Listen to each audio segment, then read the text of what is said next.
Market पर। आइए बढ़ते आगे और अब वक्त है पेटीएम पर कुछ इंटरेस्टिंग डेवलपमेंट जो हो रहे हैं एक बार आपके सामने सारे कंपाइल करके रख दिए जाए। नूपुर हमारे साथ है, पेटीएम को लेकर जो कुछ भी एक्शन होता दिख रहा है, नूपुर बताएं। बिल्कुल सर, खबरों के साथ शुरुआत करते हैं जहां पे ये खबरें आ रही है सामने की जो एंट ग्रुप है वो पेटीएम में हिस्सा जो है उनका वो बेच सकती है। सेकंड जिसका मतलब चींटी होता है।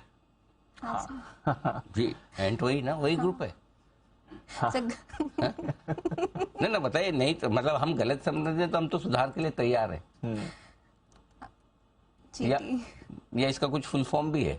हाँ सर, फुल फॉर्म ओके, हाँ ओके। एंड फिन है वैसे तो, पर एंड की तरह छोटा कर दिया नाम भी। ओके, बढ़िया, बताइए आगे जी।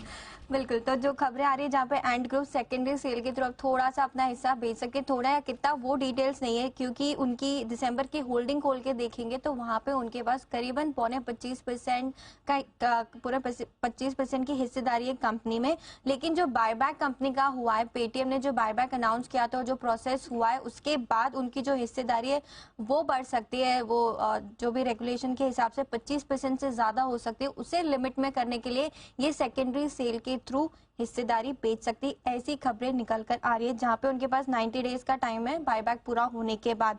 इसके अलावा आज ये भी खबरें आ रही थी कि भारतीय एयरटेल के जो सुनील मित्तल साहब है पेटीएम में हिस्सा खरीद सकते हैं और उनका जो एयरटेल का जो पेमेंट बैंक है जो अनलिस्टेड एंटिटी है उसका भी मर्जर पेटीएम पेमेंट बैंक के साथ हो सकता है। ये सारी खबरों पर जब हमने मैनेजमेंट से बात करने की कोशिश की तो मैनेजमेंट की तरफ से भी बयान आते दिखा जहां पे उन्होंने ये कहा कि हिस्सा बिक्री की खबरों पर कंपनी का जो बयान था उसमें यही था कि कोई टिप्पणी नहीं करेंगे। फिलहाल हिस्सा बिक्री को लेकर कोई भी बातचीत नहीं हो रही है। कंपनी का जो पूरा फोकस है वो ऑर्गेनिक ग्रोथ की तरफ है। तो खबरों पे कंपनी की तरफ से बयान भी आया। अब इसके अलावा मैक्वेरी की रिपोर्ट है जहां पे उन्होंने इंटरेस्टिंग फैक्ट्स कुछ निकाले।